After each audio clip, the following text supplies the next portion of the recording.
Question 4. We have our cat. It's hiding in a box, and together they have a mass of 23 kilograms. If you apply 65 newtons of force to the box, it will slide with a constant speed along the floor. There is friction between the floor and the box. Determine that coefficient of friction. Okay, so we've got a box, and we've got our furry friend hiding in the box. The total mass of the box is 23. We have to push. We can draw this on either side, but we're going to push it with 65 newtons of force in order to get this box to slide with some constant velocity. So that is a key word in here, that it is a constant velocity. Okay, constant velocity that way. There is some friction, so friction will always oppose the motion. So if the box is being pushed this way, friction will always oppose the motion of the box. So friction would go that way. And I need to determine that coefficient. I know that the coefficient of friction is buried inside of the friction formula for friction force. Okay, so let's start drawing this out a little bit better. We'll see kind of what's going on. So first off, I'm going to do a free body diagram. Even though I already have a picture, I want to make a free body diagram so that it looks cleaner. And I'll label out all of the forces. Right now I have the acting force, which is us pushing on it with 65 newtons. I have the friction force being pushed back. Okay, and I know that the friction force is mu times the normal force. Okay. Normal force, that's the ground pushing up.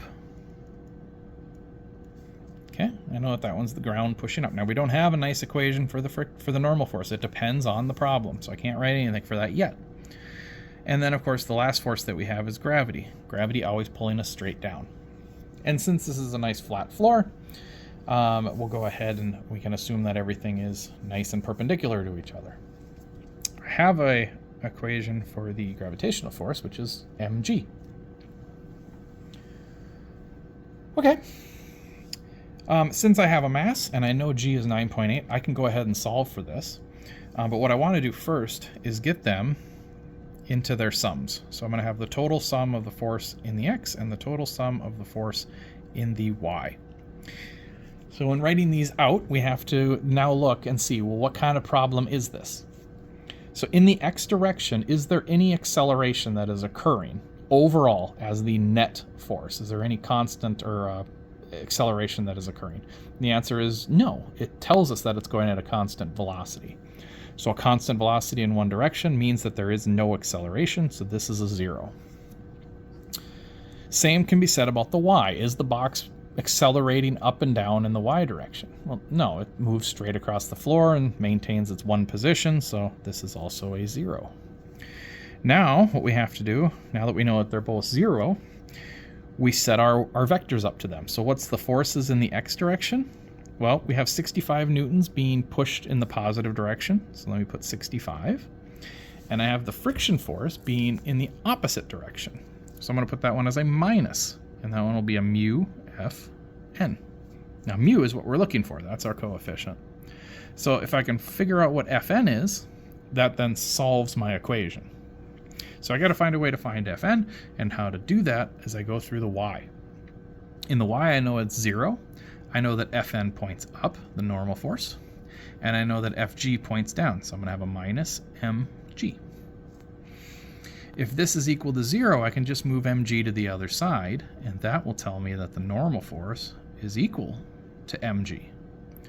Now that I know what the normal force is equal to, I can plug it into my first equation. Okay, so let me do that over here.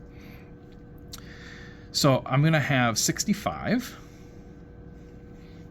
and I'm going to add this whole mess to the other side. So I have 65 is equal to mu. The normal force I will replace with mg.